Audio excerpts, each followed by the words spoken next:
La noche era fría y el viento recorría los bosques de Europa Oriental, mientras un inmenso ejército avanzaba lentamente hacia territorio enemigo. Eran hombres acostumbrados a la guerra. Habían cruzado ríos cubiertos de sangre, habían tomado ciudades fortificadas y habían sobrevivido a campañas que habrían destruido a cualquier otro ejército. Sin embargo, aquella marcha era diferente. Los caballos estaban inquietos, los exploradores hablaban en voz baja, y una extraña sensación comenzaba a extenderse entre las filas. Cuando finalmente llegó el amanecer, los primeros rayos del sol revelaron una escena que parecía imposible. Frente a ellos se extendía un bosque, pero no era un bosque de árboles. Miles de cuerpos atravesados por largas estacas de madera cubrían el horizonte hasta donde alcanzaba la vista. Algunos ya eran esqueletos, otros parecían haber muerto apenas unos días antes. El silencio era tan profundo que incluso el viento parecía haberse detenido. Los soldados quedaron inmóviles. Aquello no era una batalla, no era una victoria, era un mensaje dirigido al hombre más poderoso de Oriente, el sultán Mehmed II, conquistador de Constantinopla y dueño de uno de los imperios más temidos del mundo. Pero quien había ordenado aquella visión no era un emperador ni un conquistador. Era el gobernante de una pequeña tierra atrapada entre gigantes, un príncipe cuya reputación comenzaba a extenderse por toda Europa. Su nombre era Vlad, y con el paso de los siglos el mundo terminaría recordándolo con otro nombre: Drácula. Crónicas de Hierro y Acero.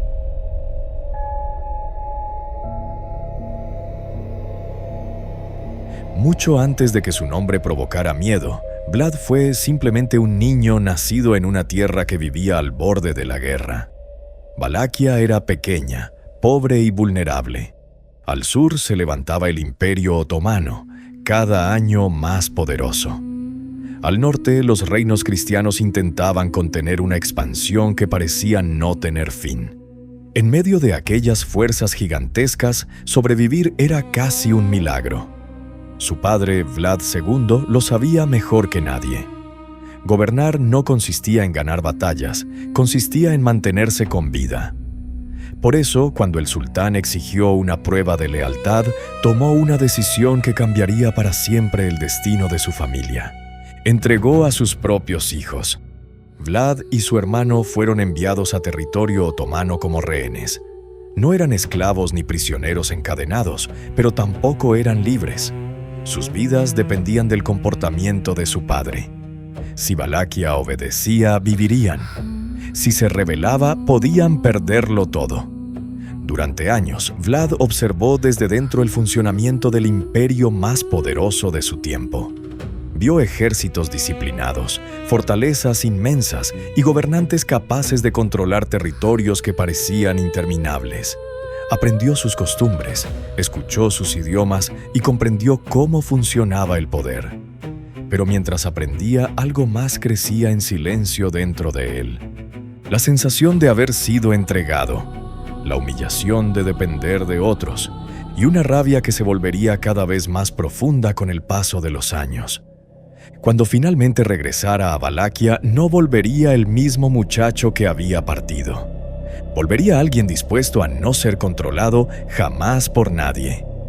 Los años pasaron y el niño que había sido enviado como rehén terminó convirtiéndose en un hombre. Fue entonces cuando comenzaron a llegar noticias desde Valaquia. Noticias oscuras. Noticias que parecían confirmar todo aquello que había aprendido sobre el mundo. Su padre había muerto. Su hermano mayor también. La familia que había dejado atrás se estaba desmoronando mientras nobles ambiciosos y señores rivales luchaban por el control del reino. El trono había quedado envuelto en traiciones, conspiraciones y asesinatos. Nadie parecía dispuesto a ceder el poder sin derramar sangre.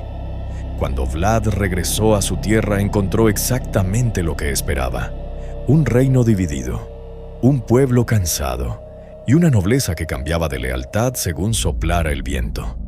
Muchos gobernantes habrían intentado negociar. Otros habrían buscado aliados. Vlad eligió un camino diferente.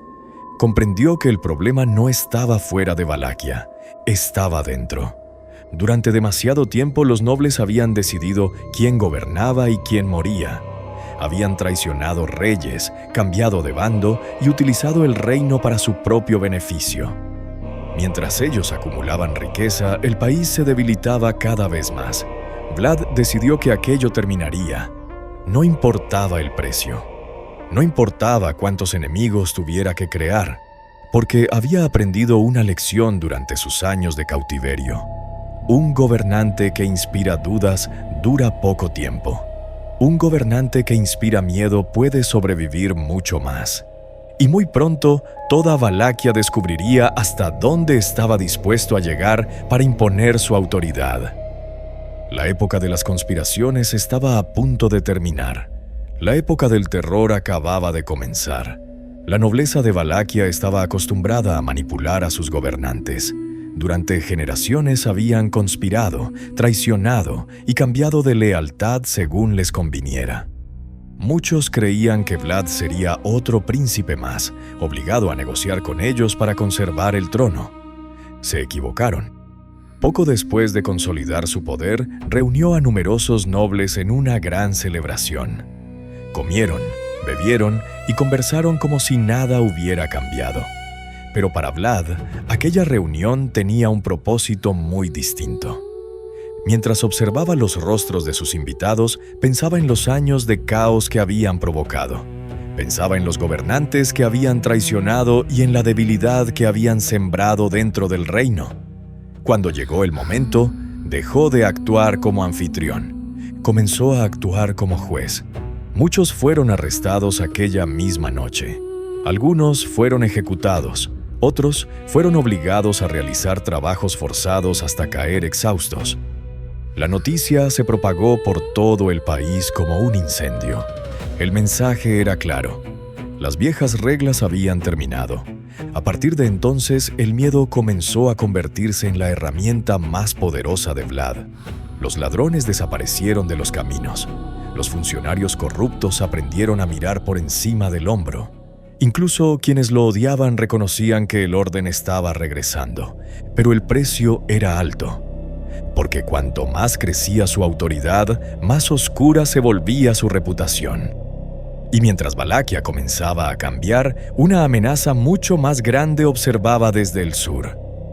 Al otro lado del Danubio gobernaba un hombre cuya fama recorría el mundo entero. Mehmed II, el conquistador de Constantinopla, el sultán que había derribado las murallas que parecían imposibles de vencer y que ahora dirigía uno de los imperios más poderosos de la tierra. Para muchos gobernantes, enfrentarse a él habría sido una locura. Para Vlad era inevitable. Durante años, Valaquia había vivido bajo la sombra otomana. Tributos, exigencias y presiones constantes recordaban quién era realmente el más fuerte en la región. Pero Vlad no estaba dispuesto a aceptar aquel papel para siempre. La tensión creció lentamente hasta transformarse en guerra. Cuando las primeras campañas comenzaron, Vlad comprendió que jamás podría derrotar a los otomanos en una batalla abierta. Su ejército era demasiado pequeño y sus recursos demasiado limitados. Si quería sobrevivir, tendría que pelear de otra manera. Entonces, convirtió la propia tierra en un enemigo para los invasores. Los caminos se volvieron peligrosos. Las provisiones desaparecían. Los ataques surgían desde la oscuridad y se desvanecían antes de que los soldados pudieran reaccionar. Cada día que pasaba aumentaba el cansancio, la incertidumbre y el miedo. Pero aquello era apenas el comienzo. Porque mientras el sultán avanzaba convencido de que terminaría aplastando a Valaquia, Vlad preparaba una jugada desesperada que cambiaría el rumbo de la campaña. Una acción tan audaz que incluso sus enemigos la recordarían durante siglos.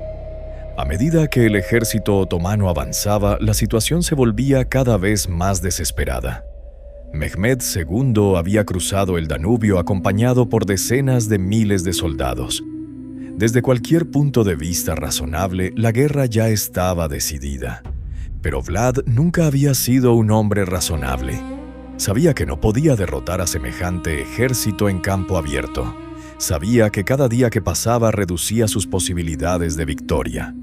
Por eso tomó una decisión que pocos gobernantes se habrían atrevido siquiera a imaginar: atacar directamente al sultán.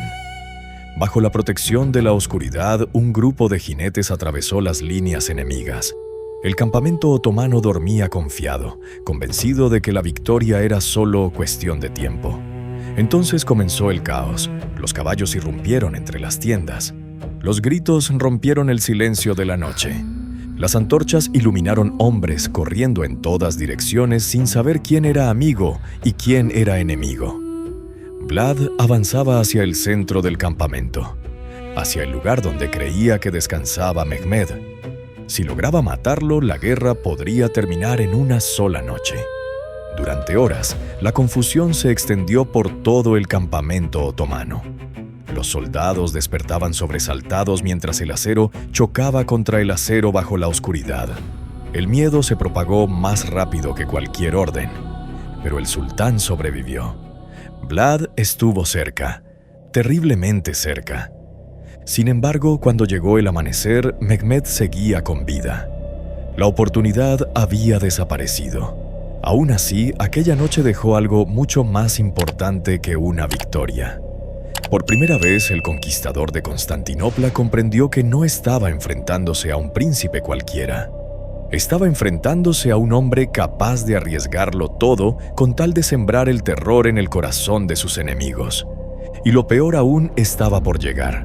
Después del ataque nocturno, el ejército otomano continuó avanzando. Mehmed II seguía decidido a aplastar a Valaquia y poner fin a la resistencia de aquel príncipe rebelde.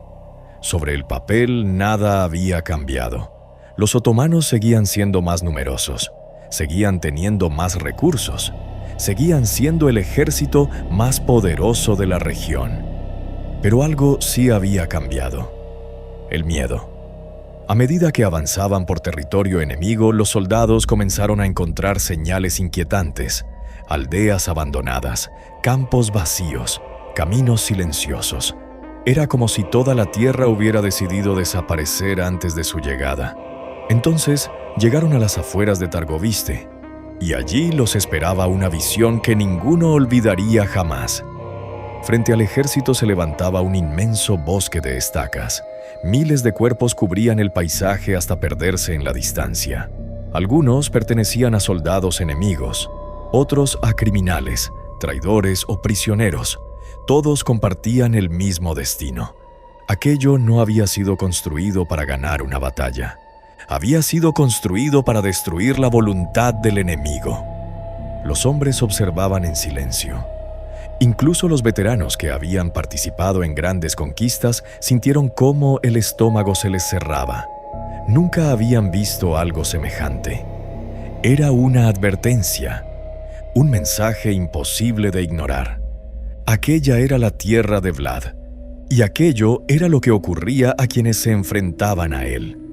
Las crónicas cuentan que hasta el propio Mehmed quedó impresionado por la escena. Había conquistado ciudades, derrotado reyes y derribado imperios.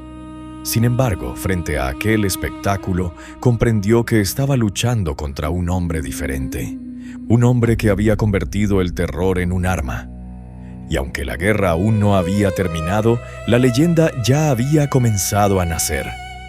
La guerra continuó durante algún tiempo, pero incluso los hombres más temidos no pueden escapar para siempre del destino.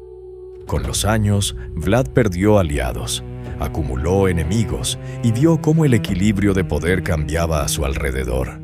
Finalmente fue capturado, liberado tiempo después y volvió una vez más a luchar por el control de Valaquia. Pero el mundo ya no era el mismo. Las guerras habían transformado la región.